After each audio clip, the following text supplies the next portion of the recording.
good morning. How are you guys doing? Good morning, Mr. Schwab. Good morning, Mr. Schwab. Alright, so today we're going to be discussing the United States Constitution, and I'm actually going to be discussing upon one of the most important amendments that I consider in our government that has been established today. And that is the First Amendment. Can anybody, first of all, tell me what the First Amendment is? Armand. The right to freedom of speech and religion and the press. Excellent. Okay. Anybody else? Show of hands. Scott.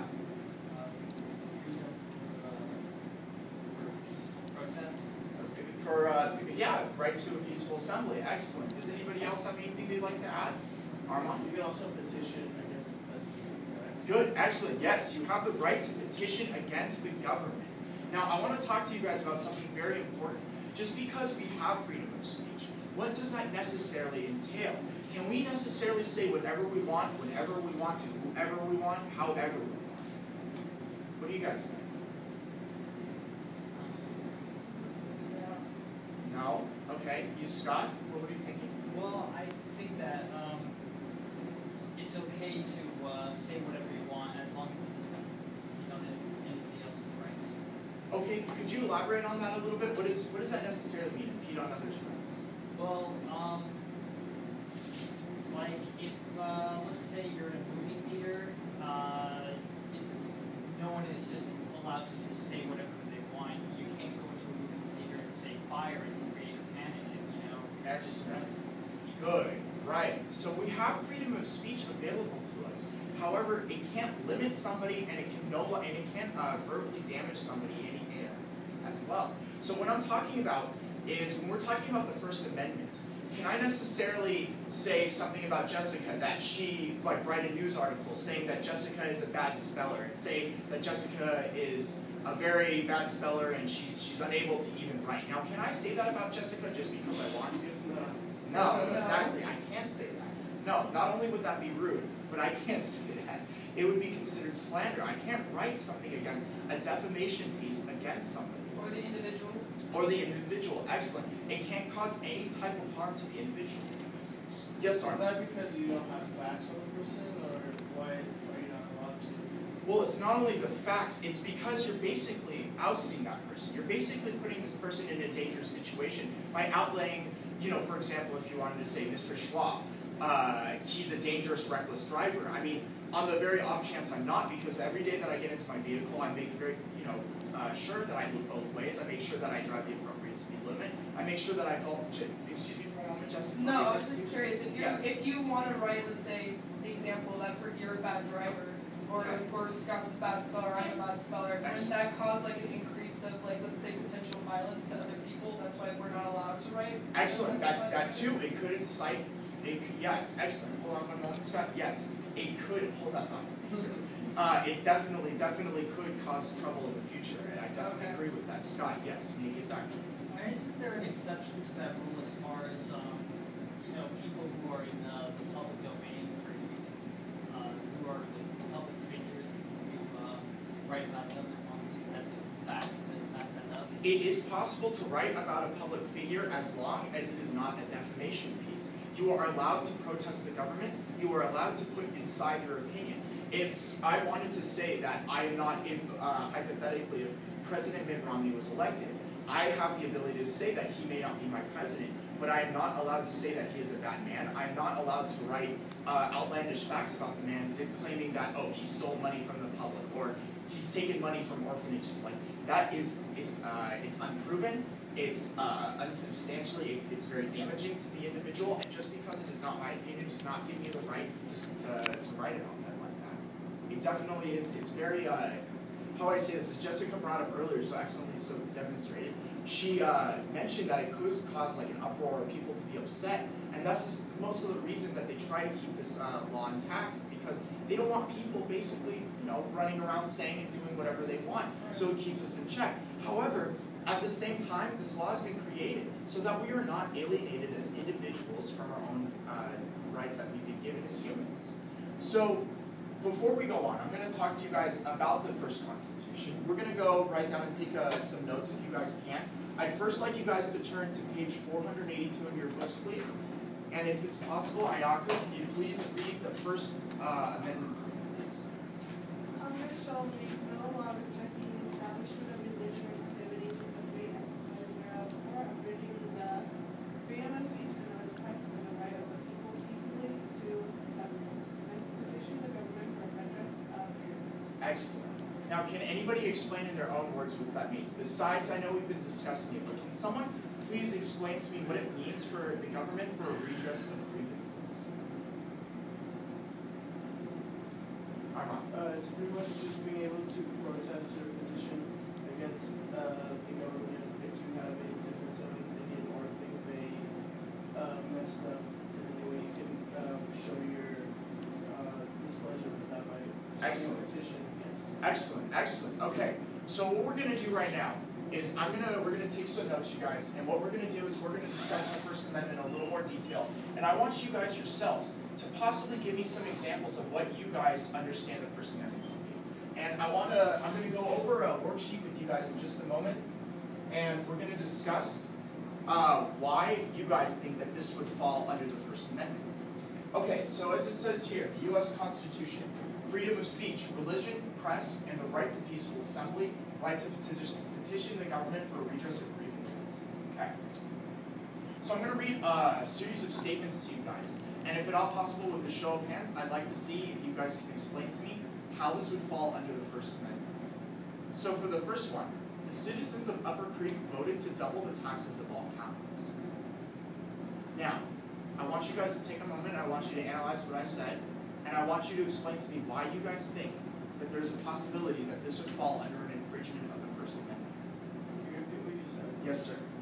The citizens of Upper Creek voted to double the taxes of all Catholics.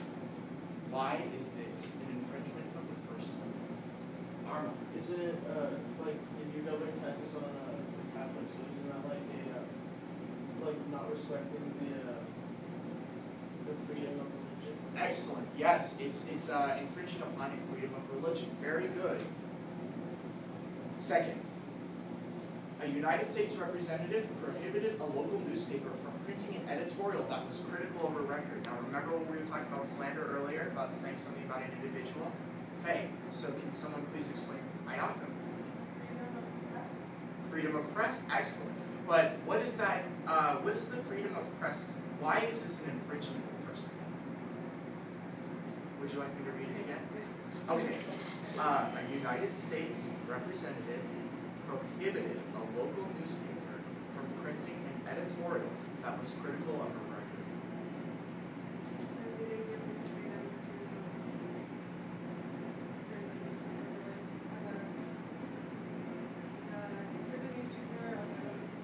Excellent, very good. Yes, exactly.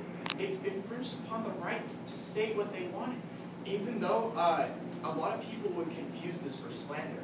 In this particular situation, when we discuss slander, slander is written defamation. In you guys' own words, what is written defamation? Scott. Writing something negative and unproven about someone. Then why would it be an infringement on the individual's rights why would this, in this particular situation, why would this not be considered slander? Why are they being infringed upon if they are not able to publish an article critical of a record? Why is that an infringement on the First Amendment? Do you understand what I say? They have record, correct? Excellent, They have yes. backup and evidence to support their. Very good. They have written proof and written statements showing that they have actual documentation of her possibly being a poor senator or her, what does she do? Yeah, she's a representative of the United States. Okay, excellent, Scott. Thank you very much. The last one, the last two that I'm going to be discussing, I want to know is a group of labor leaders were told that they could not conduct a peaceful rally in the town square. Freedom of speech. Isn't it the right of peaceably to assemble? Yes, sir. Excellent. Yes. We have the right to peacefully assemble. If you guys want to protest, you are able to protest. You guys can do anything that you feel is necessary. What I mean by this, if you guys feel that school prices are going up too high, if you feel that when you guys finally get into college, if you feel that the prices that you will pay for books are too unjust, if you feel that the cost of admission is too much, you guys have a right to stand outside and you have a right to petition this. You have a right to discuss this. Okay? So you guys, yes, Scott. What if this peaceful rally Yes, sir. talks negatively about targets another group?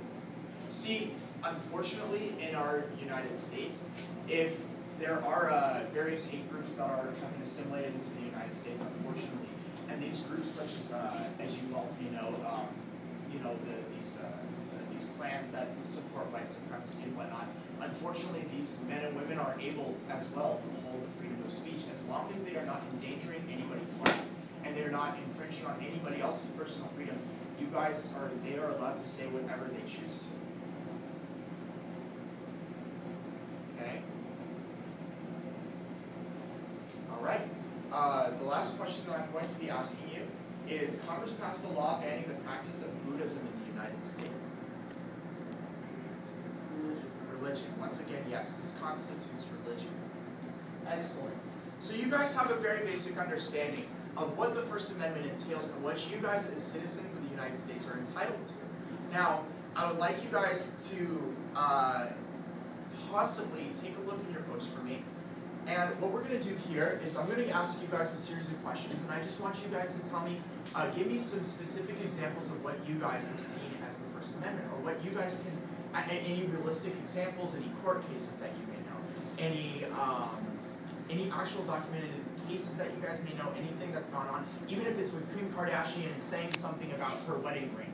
Why would that fall under the First Amendment? I want to know. So, if I can ask you guys, Armand, do you have a specific example of how or what Kim Kardashian, would you have a specific example that you could list for us on the First Amendment? Well, for example, like, you could watch Fox News, and they're leaning towards one side or the other, like, and talking about the president, because he's a public figure. It's a freedom of speech case, isn't it? Okay. Well, it's not. No, you're perfect. That's perfect, Armand. Or the Yes. freedom of the press, because they're also press. Right. So, we have this thing. Freedom. Excellent. Okay, so we have freedom of the press, right? All right. Can anybody else give me specific examples?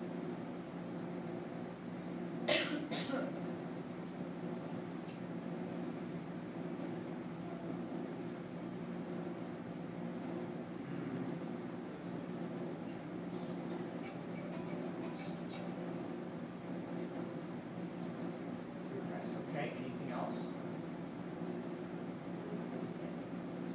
For rights, like for example, Okay, PETA, I guess, to stand up for animal rights. right? Yeah, I mean, I guess that would fall under the First Amendment, but I'm trying to look more, that's an excellent contribution, Ayako, but what I'm trying to look for is your own specific example of what would be constituted as a freedom of press. Do you know any specific real examples in the news that you've seen?